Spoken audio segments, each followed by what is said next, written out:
Halo, perkenalkan, nama Ibu Zeni. Ibu merupakan guru geografi di kelas 12.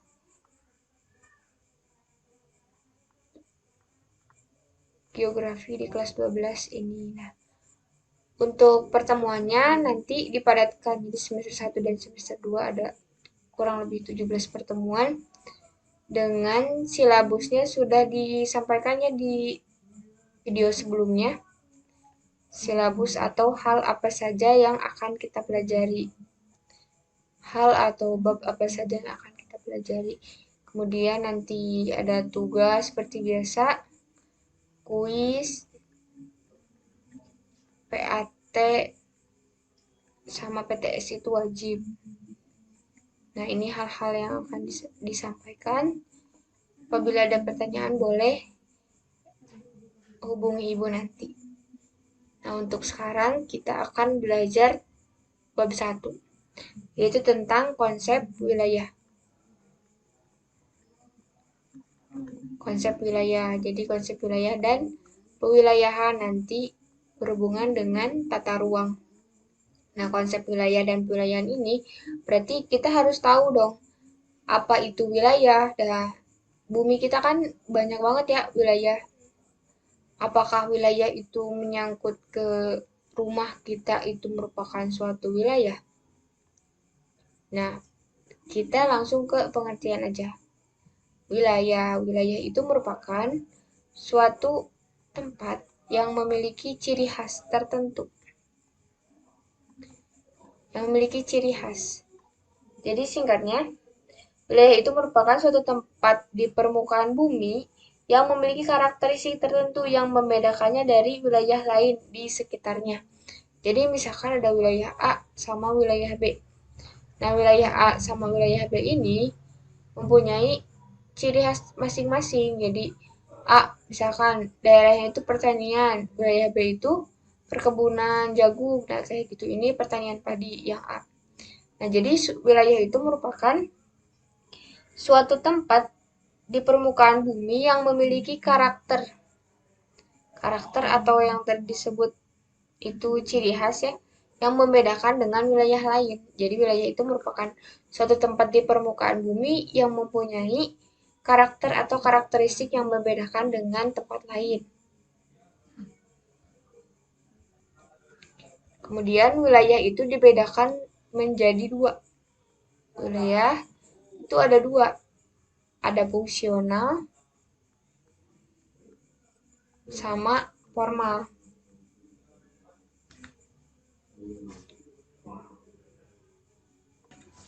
Wilayah fungsional di sini itu bisa dikatakan dengan wilayah nodal.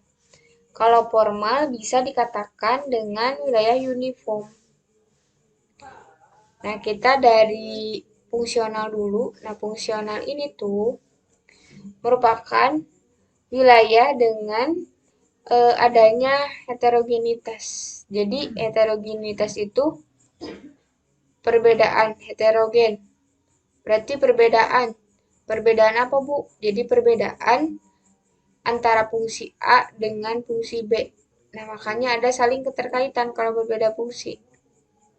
Nah, makanya wilayah fungsional ini mempunyai pengertian bahwa suatu wilayah yang saling berhubungan antara bagian satu dengan bagian yang lain, misalnya kota, kecamatan, dan kelurahan yang saling berfungsi secara fungsional dan saling berhubungan.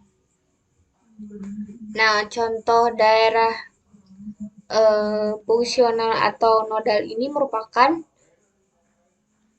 hutan mangrove sebagai penyangga wilayah pantai dari abrasi. Ini misalkan pantai. Di sini tuh ada pohon namanya pohon mangrove. Jadi akarnya itu dia tinggi-tinggi dan bisa mencegah dari adanya abrasi.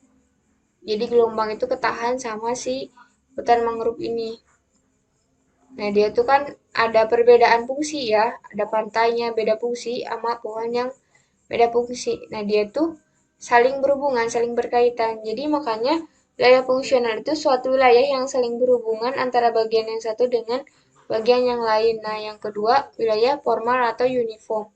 Nah, wilayah formal atau uniform ini merupakan wilayah yang dibentuk oleh adanya kesamaan. Jadi kan kalau tadi adanya perbedaan, nah kalau yang ini tuh adanya kesamaan, kesamaan atau homogen. Jadi misalkan kesamaan iklim, kesamaan tanah, terus kesamaan budaya. Nah, dia tuh bersatu menjadi suatu wilayah, wilayah X, wilayah Z. Nah, kalau uniform itu kayak gitu. Jadi, wilayah uniform itu merupakan wilayah yang dibentuk oleh adanya kesamaan kenampakan atau homogenitas.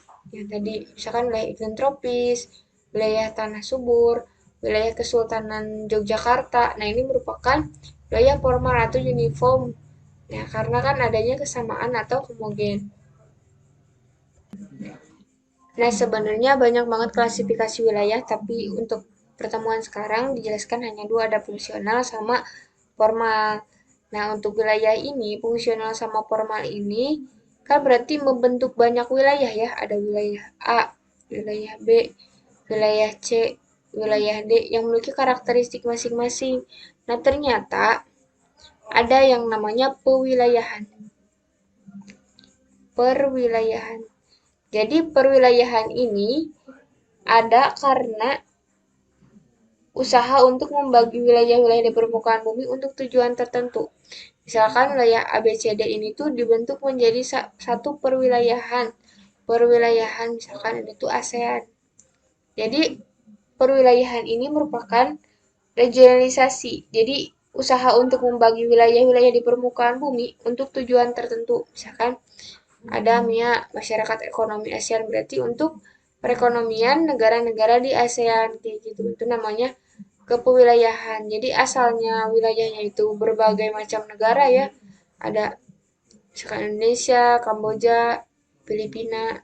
Nah, mereka itu bersatu menjadi satu perwilayahan. Perwilayahan itu memiliki ciri khasnya itu memiliki tujuan tertentu. Jadi perwilayahan ini merupakan regionalisasi. Jadi merupakan usaha untuk membagi wilayah-wilayah untuk tujuan tertentu.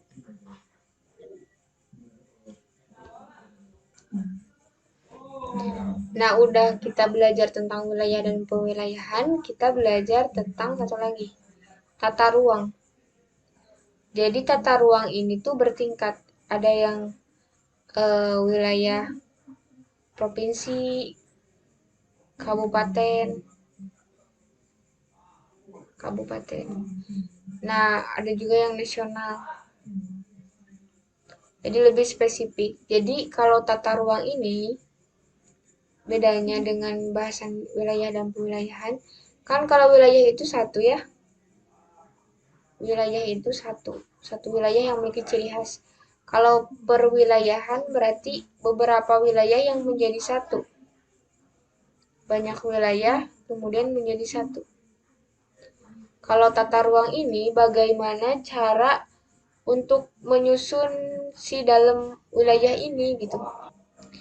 Jadi bagaimana kita tuh menyusun pusat-pusat permukiman misalkan suatu wilayah. Ada wilayahnya itu memiliki luas 18 meter. Ini misalnya. Nah, dia tuh memiliki luas segini. Nah, ternyata dia mau setengahnya itu merupakan daerah hijau, jadi hutan. Hutan.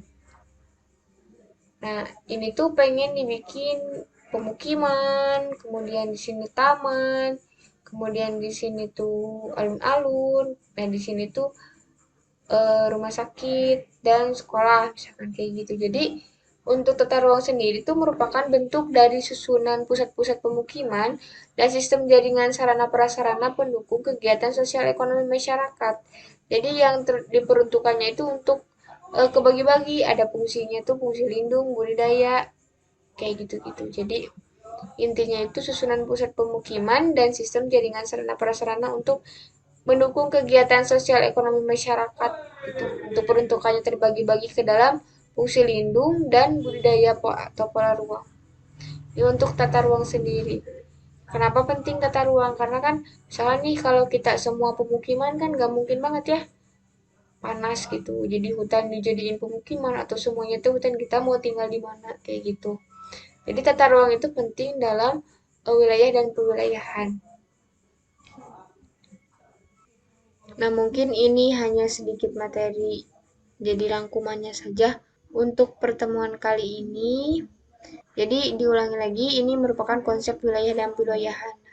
Untuk konsep wilayah sendiri ini merupakan dari pengertiannya, jadi suatu tempat yang memiliki ciri khas atau karakter tertentu yang membedakan dengan wilayah lainnya. Misalkan wilayah A dengan wilayah B, dia itu memiliki karakteristik tertentu. Misalkan nih, dia itu pertanian. Nah, kalau yang ini perkebunan sawit. Nah, gitu. Jadi dia itu mempunyai ciri khas tertentu baik secara fisik maupun secara budayanya.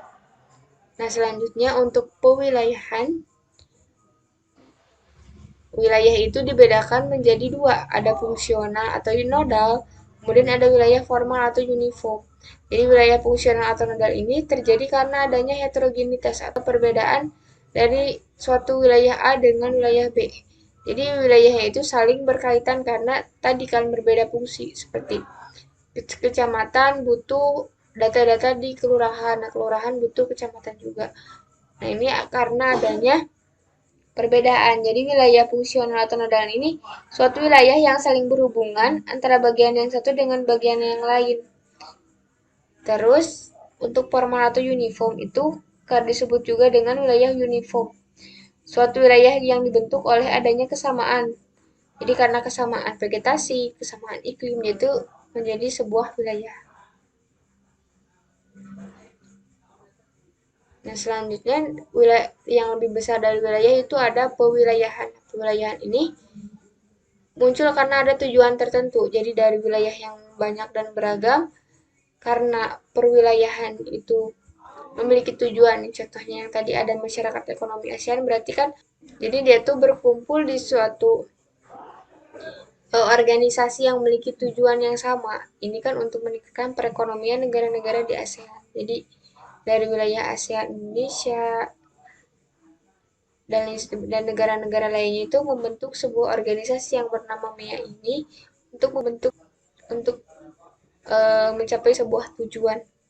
Namanya pewilayahan juga masyarakat Eropa dan lain sebagainya gitu. Nah, selanjutnya tata ruang. Nah, tata ruang ini penting untuk wilayah dan pewilayahan karena dalam tata ruang ini tuh adanya pengaturan. Jadi pengaturan wilayah, dia tuh mau dibikin apa sih dari luas wilayah Indonesia segini tuh. Nah, kayak Indonesia kan nih, Jakarta di Pulau Jawa. Nih di Pulau Jawa, contohnya Pulau Jawa. Nah, Pulau Jawa ini tuh Jakarta tuh merupakan ibu kota. Dan di sini ibu kota Jakarta. Ternyata Bogor itu merupakan wilayah, misalkan pemasok yang pekerjanya itu dari Bogor, dari Bandung, dari wilayah lain di Pulau Jawa. Nah, kayak gitu. Jadi dipusat-pusatkan. Jadi dia tuh tata ruangnya tuh Pulau Jawa tuh mau dibikin apa sih sebenarnya gitu, wilayah administrasi pemerintahan atau seperti apa kayak gitu. Mungkin cukup sekian untuk pertemuan kali ini. Terima kasih. Jika ada yang mau ditanyakan boleh banget. Dan jangan lupa baca modulnya yang sudah dibagikan ya. Terima kasih. Wassalamualaikum warahmatullahi wabarakatuh.